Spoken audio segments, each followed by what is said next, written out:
Olá, meus amigos e irmãos. Que a graça e a paz do nosso Senhor e Salvador Jesus esteja com cada um de nós. Começamos aqui mais uma lição da revista Palavra e Vida, produzida pelo Departamento de Educação Cristã, juntamente com o Departamento de Comunicação da Convenção Batista Fluminense. Essa revista ela foi escrita pelo pastor Luciano Conzendei dos Santos, com o título O Reino e o Monte, a Cidadania do Reino e o Sermão do Monte. Mas antes de começarmos a apresentação desta nossa segunda lição, que traz o título O Caráter do Cristão, eu te convido a se inscrever gratuitamente no nosso canal, no botão aqui embaixo, onde está escrito Inscreva-se. Curta, deixe o seu recado, seu comentário aí pra gente, que é muito importante para nós. E acione o sino das notificações para você receber as lições no momento em que publicarmos. Compartilhe também para um irmão, um amigo, para que mais pessoas possam também, juntamente com a gente, desfrutar na aprendizagem da Palavra de Deus. Toda semana nós estaremos publicando aqui uma nova lição para estudarmos juntos. A lição de número 2, como eu disse, ela traz o título O Caráter do Cristão. E tem um texto base no capítulo 5 do livro de Mateus, do versículo 1 até o versículo 12, e que nós estaremos lendo aqui, neste momento, para a introdução da lição de hoje. E o texto, ele nos diz assim: Vendo as multidões, Jesus subiu ao monte e se assentou. Seus discípulos aproximaram-se dele, e ele começou a ensiná-los, dizendo: Bem-aventurados os pobres em espírito, pois deles é o reino dos céus. Bem-aventurados os que choram, pois serão consolados. Bem-aventurados os humildes, pois eles receberão a terra por herança. Bem-aventurados os que têm fome e sede de justiça, pois serão satisfeitos. Bem-aventurados os misericordiosos, pois obterão misericórdia. Bem-aventurados os puros de coração, pois verão a Deus. Bem-aventurados os pacificadores, pois serão chamados filhos de Deus. Bem-aventurados os perseguidos por causa da justiça, pois deles é o reino dos céus. Bem-aventurados serão vocês, quando por minha causa os insultarem, perseguirem e levarem todo tipo de calúnia contra vocês. Alegrem-se e regozijem-se, porque grande é a recompensa de vocês nos céus, pois da mesma forma perseguiram os profetas que viveram antes de vocês.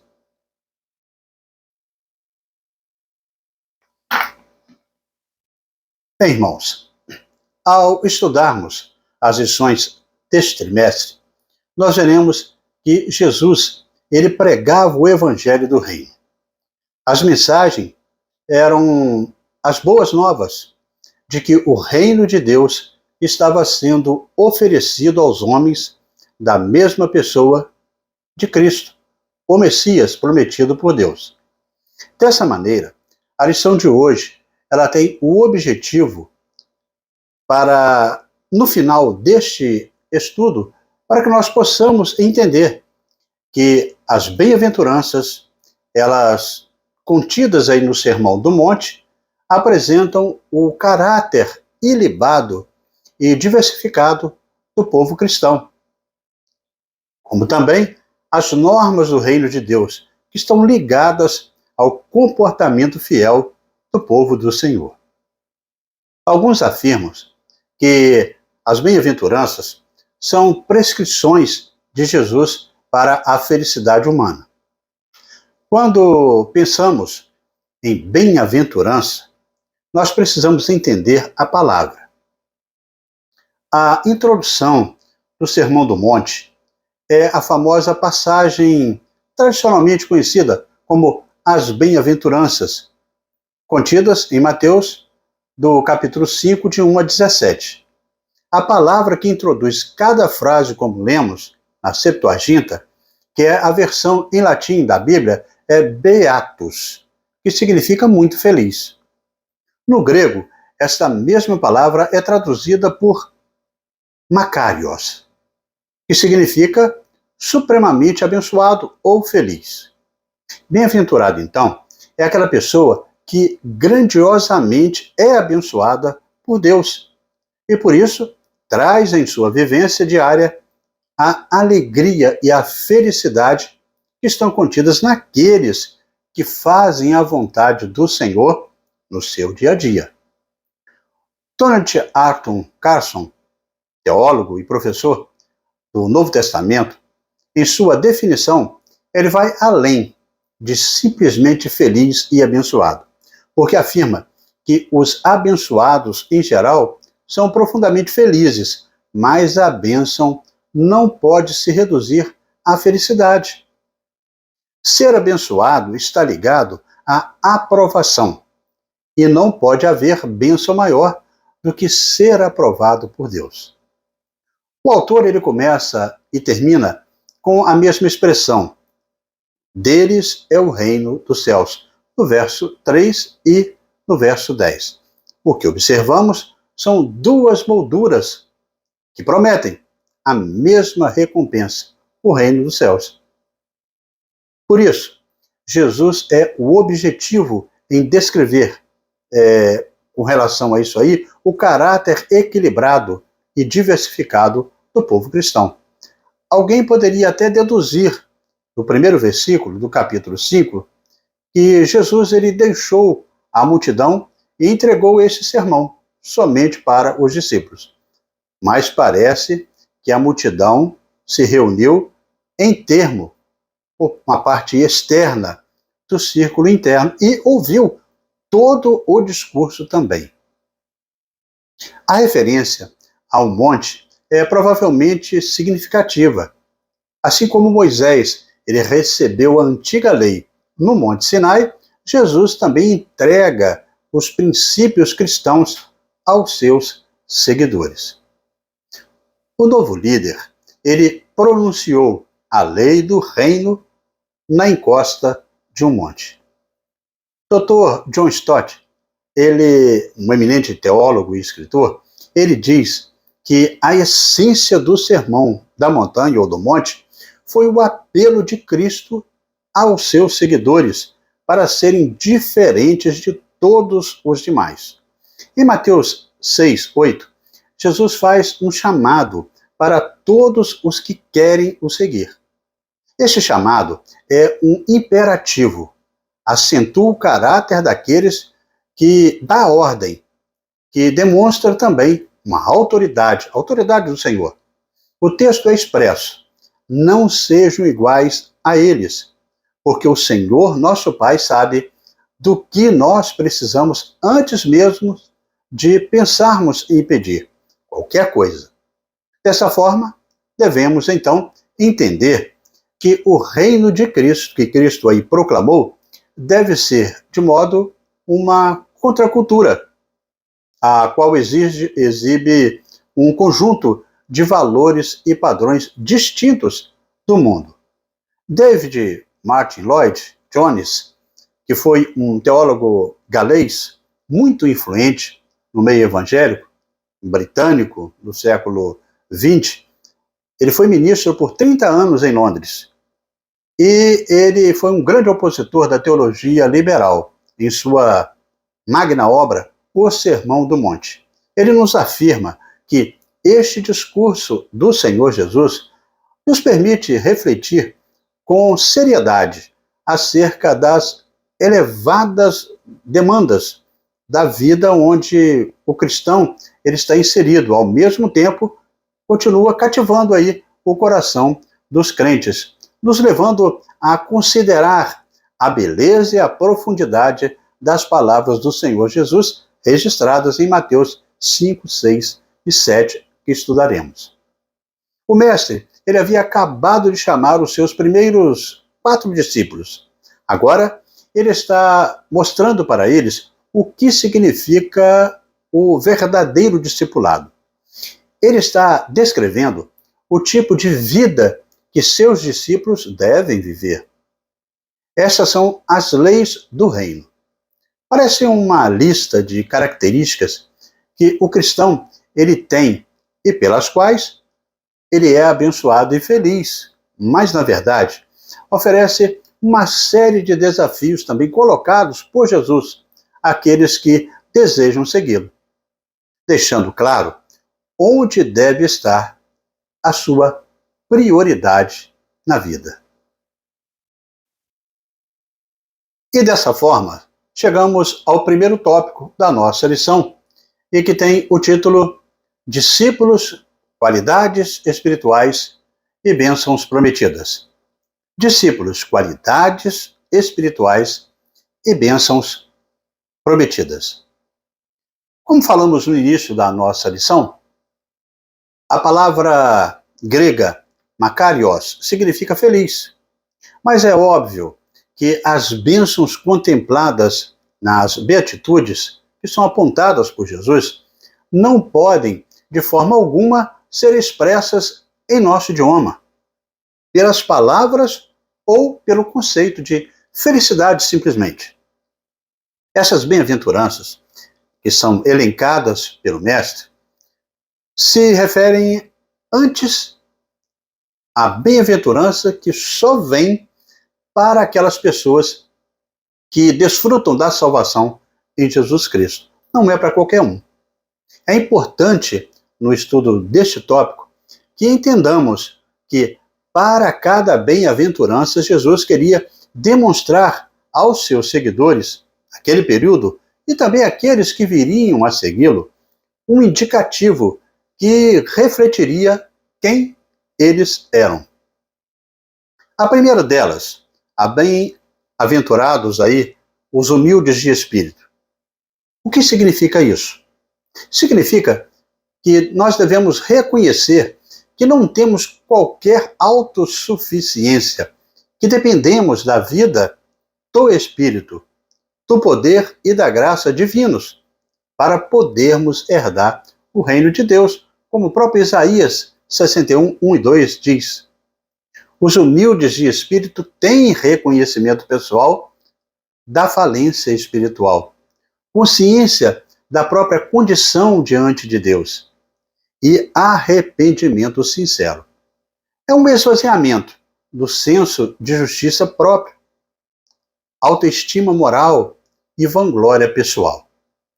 Pois quem se exalta será humilhado, e quem se humilha será exaltado, como Lucas 18, 10 a 14, assim nos refere. Os humildes ou pobres aqui são aqueles que reconhecem a sua pobreza espiritual. Em Lucas 6,20 diz que bem-aventurados vós, os pobres. Mas após o cativeiro babilônico, a frase os pobres era frequentemente usada para os piedosos, em contraste com os opressores, ricos, ímpios e mundanos. Assim, as afirmações em Mateus e Lucas significam a mesma coisa. Talvez a melhor tradução seja: bem-aventurados são aqueles que sentem a sua necessidade espiritual. A primeira beatitude atinge diretamente o centro da necessidade do homem, o espiritual. A pobreza de espírito é essencialmente o destronamento do orgulho. Depois de declarar que o orgulho é a própria essência do pecado, ele continua dizendo: o orgulho é o pecado de um individualismo exagerado, o pecado do usurpador, reivindicando um trono que não é seu, o pecado que enche o universo com apenas um ego, o pecado de tentar destronar a Deus de sua soberania. Fato este que é impossível de ocorrer. O próprio diabo assim tentou, apresentando a Jesus o reino terreno, e foi advertido quanto a tal intento. A segunda bem-aventurança é para os que choram. Aqui, chorar é contristar, se está profundamente contrito por causa das nossas próprias fraquezas. É ter os nossos sentimentos em sintonia com os sentimentos de Deus. Os que choram, como Mateus 5,4 refere, estão reconhecendo o seu estado diante de Deus. Esse choro é o pesar pelo próprio pecado. É a tristeza de alguém que vê a si mesmo clara e sinceramente, como afirmou o profeta Isaías no capítulo 6, no versículo 5, quando ele viu o rei, o Senhor dos exércitos, viu a si seu próprio estado. Quando alguém percebe que está falido de todos os bens espirituais que o tornariam aceitável a Deus, com certeza irá chorar. Sobre esse fato, David Martin Lloyd Jones, ele escreve que chorar é algo que vem logo depois da necessidade de ser pobre de espírito. E acrescenta que quando nós confrontamos Deus, a sua santidade, e contemplamos a vida que nós devemos ter, nós vemos a nós mesmos o total desamparo, a falta de esperança. Esse choro, ele leva ao arrependimento e à conversão, mas não para que continuarmos por toda a vida do cristão consciencioso. Ou seja, os santos em Cristo Jesus percebem mais intensamente o quanto carecem da perfeita semelhança com Cristo e choram acerca disso. Se o cristão nécio pode se sentir complacente, a promessa que aqueles que choram é que eles serão consolados, conforme destaca Isaías 57:18, no qual Deus declara a sua promessa, onde diz que viu os nossos caminhos, promete curar-nos e guiará e tornará-nos a dar o consolo. Isso acontece primeiro na consolação do perdão e depois na consolação da comunhão. Um Cristo compassivo está especialmente perto daqueles que choram. A terceira bem-aventurança são para os mansos. São os humildes e submissos diante de Deus. Preocupam-se mais com a obra de Deus e o povo de Deus do que com aquilo que lhes possa acontecer pessoalmente, como diz Salmo 37:11. Os mansos herdarão uma terra, assim diz Mateus 5:5. Enquanto a pobreza de espírito diz respeito à opinião sobre a minha pessoa, a sua pessoa, mesmo em relação a Deus, a mansidão diz respeito ao relacionamento com Deus e com o próximo. O significado da verdadeira mansidão, infelizmente, tem sido com frequência mal entendida. Por diversas vezes, ele tem sido imaginado em termos de uma humildade modesta, negativa e quase falsa. Mas, na verdade, é algo muito diferente, mesmo quando se tratar aí de alguém em relação ao seu companheiro.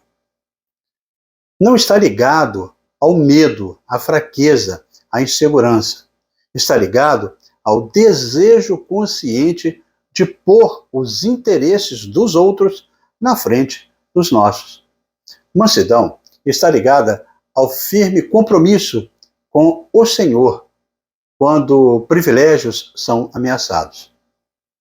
Como afirma o Dr. Lloyd Jones, o manso, ele aprendeu a deixar nas mãos de Deus, principalmente quando acha que está sofrendo injustamente. Eles se deleitarão em abundância de paz, como diz Salmo 37:11. A mansidão é a entrega a Deus, a submissão à sua vontade, o preparo para aceitar o que quer que Ele possa nos oferecer, e a prontidão para assumir a posição mais baixa. Colocado em termos simples, a mansidão é a submissão à vontade de Deus, sem discutir. Mas Jesus ele disse que aqueles que aceitam a sua vontade, um dia reinarão com ele. A quarta bem-aventurança é para os que têm fome e sede de justiça, e serão fartos. Mateus 5,6. O indivíduo marcado pela pobreza de espírito, que chora pelo pecado pessoal e social, que se aproxima de Deus e dos outros com mansidão, também deve ser caracterizado pela fome e sede de justiça. A ideia de desejar muito a ponto de considerar a vida. Um dos primeiros sinais da vida de um bebê normalmente é a fome. Assim sendo, aquele que verdadeiramente nasceu de novo sentirá fome e sede de justiça. O que nas escrituras aí frequentemente significa salvação, conforme destaca Isaías 51,6, onde Deus fala ao seu povo que a salvação deles durará para sempre. A sua retidão jamais falhará. Para quem quer obedecer, e é dada aí a promessa para eles que eles serão fartos. A palavra grega é chortas ou chortos, que é geralmente traduzido como relva no Novo Testamento. O quadro é o de um gado que se alimenta até estar satisfeito. O verbo também ele é traduzido como satisfeito. E isto se encaixa muito bem aqui para nós. A plenitude é a resposta de Deus para o vazio do coração do homem. Dr. Lloyd Jones, mais uma vez, nos ensina. E ele diz que este é um ótimo teste para aplicarmos a nós mesmos. Se este versículo não estiver entre as declarações mais abençoadas das Escrituras, precisamos rever os fundamentos do nosso cristianismo. A justiça exposta aqui é um padrão de vida consoante à vontade de Deus. Quem tem fome e sede de justiça deseja viver conforme a vontade de Deus. Essa pessoa não está à deriva em um mar de religiosidade vazia. A fartura de justiça repousa sobre aqueles que têm fome e sede de justiça. A quinta bem-aventurança são para os misericordiosos. Mateus 5,7. A interpretação aqui não é legalista, pois a misericórdia de Deus não depende da nossa própria força. Aqueles que recebem a misericórdia de Deus devem demonstrar misericórdia também para os seus companheiros. A ilustração mais vivida que a gente pode entender de como isso acontece é relacionada a perdoar os outros. É apresentada naquela parábola do credor incompassivo, como também a parábola do bom samaritano, que dá aí um excelente exemplo de misericórdia a alguém necessitado. A misericórdia, ela tem sido definida como a bondade em ação. A misericórdia está ligada à angústia e ao abatimento. É uma resposta induzida pela situação de infidelidade e desamparo, enquanto a graça é uma resposta amorosa quando não se merece amor. O que nos é elucidado é que quem não é misericordioso é ignorante a respeito do seu próprio estado, por achar que não precisa de misericórdia. Na verdade, não recebe porque não dá, mas sim porque acha que não precisa. O povo de Deus deve ter plena consciência de sua miséria espiritual, a ponto de entender os 70 vezes 7, ensinados por Jesus em Mateus 18, 21, 22. A sexta bem-aventurança é para os puros, ou, em outras traduções, os limpos de coração. Mateus 5, 8. Aqui está um traço de caráter que só o Espírito de Deus pode produzir. Isso é, a santificação. Um coração puro é um coração que não tem em si nada que seja contrário ao amor de Deus. Jesus declarou que somente os limpos de coração verão a Deus. E isto se refere à vida aqui, bem como à vida futura. O pecado é como uma poeira nos olhos. Ele obscurece a visão, distorce a vista também. Só podemos entrar em plena comunhão com o Senhor quando os nossos corações estão limpos de todo o pecado, como salienta 1 João 1,7. A pureza de coração é a finalidade e a soma das beatitudes anteriores que nós aqui estudamos. A possibilidade de ter uma retidão interior está claramente implícita, mas também está aparente, tanto nas Escrituras quanto na experiência universal de que ninguém é puro por natureza. Em Jeremias 17, 9, nós podemos ver que o coração do homem é mais enganoso que qualquer outra coisa, e sua doença, que é o pecado, é incurável. Quem é capaz de compreendê-lo? Desta forma, os corações só podem ser puros se forem purificados por Deus. Nem mesmo a cultura humana poderá purgar as profundezas da corrupção. Deve necessariamente haver uma obra da graça divina. O coração, ele deve ser purificado de seu orgulho, como bem retrata Provérbios 16:5, que nos informa que o Senhor, ele detesta os orgulhosos de coração. Em dúvidas, estes serão punidos.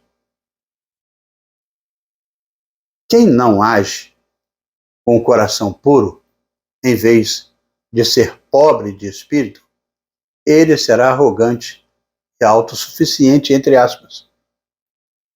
Em vez de estar arrependido, alguém que chora verdadeiramente, ele será autocomplacente. Em vez de ser manso, este homem será obstinado e impetuoso. O coração também deve ser purificado do duplo ânimo, como orienta Tiago 4:8, do egoísmo e da contenda, como indica o mesmo autor no capítulo 3:14.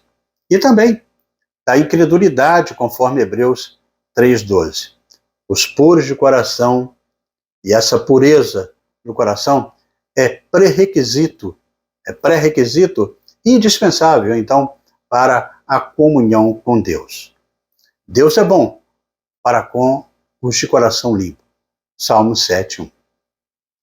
Limpo, no grego, significa sincero, sincera. Não podemos confundir pureza de coração com a observância de regras. É mais do que isso. Está ligada à nossa essência. Bem-aventurados agora o sétimo, os pacificadores, pois serão chamados filhos de Deus. Mateus 5:9. Tiago, ele diz em sua epístola que a sabedoria que vem do alto é primeiramente pura, depois pacífica. Esta é a ordem aqui. E somente os puros de coração, que foram limpos, como nós aqui vimos, da natureza carnal, que é a causa de toda a luta interior, podem ter a paz em Deus. Plenamente a paz em suas almas. Um coração dividido é um coração perturbado. Somente a paz de Cristo, nos controlando, pode nos tornar pacificadores. Ninguém gosta de um provocador, mas o desafio para o cristão será que sou um pacificador na comunidade, na igreja, em casa. Este último local, em casa, é um teste mais difícil de todos. Eles serão chamados filhos de Deus, como diz a palavra. E no grego, quando o artigo definido ele é omitido, aponta enfaticamente aí o tipo ou o caráter. Quando as pessoas promovem a paz, elas são chamadas de filhos de Deus, porque agem como Deus. No pensamento oriental, filho de significa ter a natureza daquela pessoa. As bênçãos são para os pacificadores. Isto vai além de ser pacífico ou ansiar a paz. É para os que estabelecem a paz. Os filhos de Deus têm caráter por isso. Têm ações concretas e estabelecidas à luz do que se espera deles. Eles refletem o caráter de Cristo. A oitava bem-aventurança são os perseguidos devido à justiça. Mateus 5:10. Não se deve falhar em observar que aqueles que sofrem perseguições por causa da justiça são bem-aventurados. Alguns que se fizeram mártires a si mesmos alegam estar sendo perseguidos por causa da justiça, quando, na verdade, estão sofrendo por causa da sua própria ignorância. Quando criticados por agirem ou falarem de forma insensata, eles citam esta passagem, essa beatitude, essa palavra de Deus, como destaca Paulo em 2 Coríntios 4:2. Quando perseguido, o cristão deve exultar e alegrar-se. Jesus cita o exemplo dos profetas que foram perseguidos nos tempos do Antigo Testamento. Mas, na verdade, ele mesmo é o exemplo supremo daquilo que é descrito no verso 11 de Mateus 5. Alguém já disse que as beatitudes são uma autobiografia de Cristo. Não são aquelas que defendem alguma causa político-religiosa. São os que sofrem perseguições devido à justiça. São os cristãos que estão determinados a viverem como Jesus vive e viveu. Essa bem-aventurança serve de teste para todas as outras, porque diante do mundo caído em que vivemos, todo ato de justiça, inclusive uma justiça genuína, deve ser levada ao altar do Senhor. Dessa maneira, amigos e irmãos, chegamos à conclusão da nossa lição de hoje. As virtudes que Jesus exalta no Sermão do Monte são quase que exatamente o oposto daquilo que é admirado pelos gregos e romanos nos seus dias. Ele disse: bem-aventurados são os pobres de espírito, os limpos de coração, os pacificadores, os que sofrem perseguição, os que choram, os mansos, os misericordiosos e aqueles que têm fome e sede de justiça. Essas características aqui, essas 8 características, também são contrárias ao espírito deste século, não só no passado. Parece então que o nosso Senhor está esboçando uma personalidade salva que é indicada a viver no mundo perdido. Quando nós somos salvos, devemos ter essas características contrastando com o mundo de tensões que são assim criados. Um dos melhores resumos aí da Beatitudes é que diz que elas se dividem naturalmente em 4 partes separadas. As 3 primeiras nos mostram um homem se convertendo dos seus pecados a Deus. A partir da 4ª, nos mostra que Deus se voltando para o pecador e revestindo esse pecador com a justiça de Cristo. E as 3 seguintes nos mostra o Filho recém-nascido de Deus, operando as obras de justiça entre os homens e a beatitude final, que mostra como os homens reagem. Há primeiro 3 graças de uma alma contrita, seguidas pelas respostas de Deus, em misericórdia, em justiça e em paz. Então segue-se as 3 graças de uma alma comissionada, seguidas pelas respostas do mundo em perseguição e reprovação às atitudes do cristão. Amados, reconhecer a necessidade e a viabilidade de um novo nascimento é crucial. Essa compreensão, ela impede que interpretemos o Sermão do Monte com otimismo ingênuo ou desespero total, como enfatizado por John Stott. O Senhor Jesus, ele proferiu o sermão tanto para os seus discípulos quanto para aqueles que aspiravam a se tornar discípulos de Cristo. Portanto, o elevado padrão que ele estabeleceu é pertinente para ambos os grupos. Estamos diante de uma fonte inesgotável de riqueza expressa em palavras simples e ideias profundas, diante disso que todos vivamos para a sua glória. Dessa maneira, chegamos ao nosso momento para pensar e agir. Primeiro caso para nós refletirmos. Como discípulo de Cristo, quais são as qualidades espirituais que você precisa trabalhar em sua vida? Pelo que aprendemos hoje, todo o nosso ser deve estar voltado para essas orientações de Jesus. As bem-aventuranças, elas enfatizam os sinais principais da conduta e do caráter cristão, especialmente em relação a Deus e aos homens, e as bênçãos divinas que repousam sobre aqueles que externam estes sinais.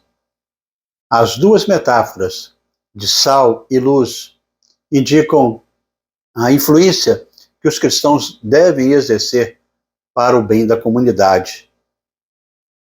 E tão somente se mantiverem o seu caráter distinto, conforme descrito nas bem-aventuranças. Segunda reflexão é: em que ou onde você estriba as escolhas que faz? Percebe que Deus as aprova?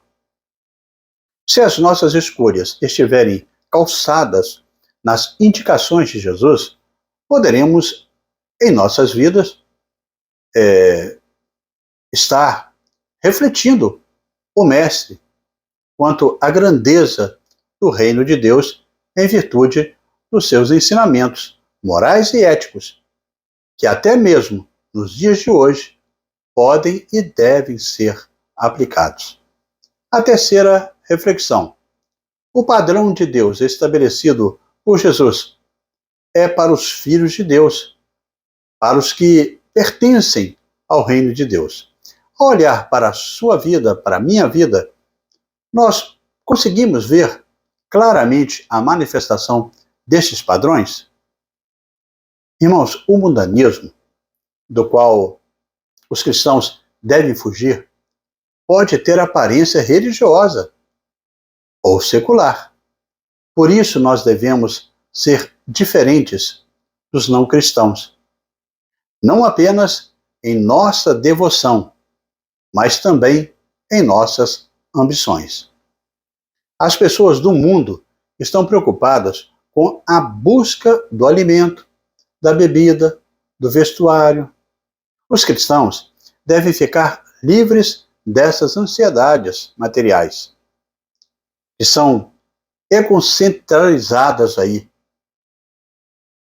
E, em lugar disso, nós devemos dedicar-nos à expansão do governo e da justiça de Deus. É o mesmo que dizer que a nossa ambição suprema deve ser a glória de Deus e não a nossa própria glória, nem mesmo o nosso próprio bem-estar material. É uma questão do que buscamos em primeiro lugar. Para finalizarmos a lição de hoje, ratificamos que nos dias de hoje, muitos relacionam fatores à felicidade: saúde, beleza, sucesso, paixão, riquezas. Tudo isso pode trazer uma sensação de felicidade, porém passageira, incorruptível. Jesus ensina a verdadeira felicidade, que é perene e real. Jesus mostra aos escribas e fariseus que a vontade de Deus vai além de cumprir regras, quando a motivação é apenas o cumprir. Apesar de eles serem zelosos, o Salvador mostra que a vontade de Deus vai além disso e deveria exceder o zelo e a regra, o ritual. Quando passamos a refletir sobre isso, a nossa motivação é obedecer ao Senhor. E assim, amigos e irmãos, terminamos mais uma lição da revista Palavra e Vida. Mas antes de você sair, eu te convido a se inscrever no nosso canal, no botão aqui embaixo, onde está escrito inscreva-se. Curta, deixe o seu comentário, acione o sino das notificações e compartilhe para que mais pessoas possam desfrutar do conteúdo para a edificação de cada um na aprendizagem da Palavra de Deus. Na próxima semana, nós estaremos estudando a lição de número 3, com o título O Testemunho do Reino. O Testemunho do Reino. Estaremos publicando aqui esta nova lição, se Deus assim nos permitir. Amém?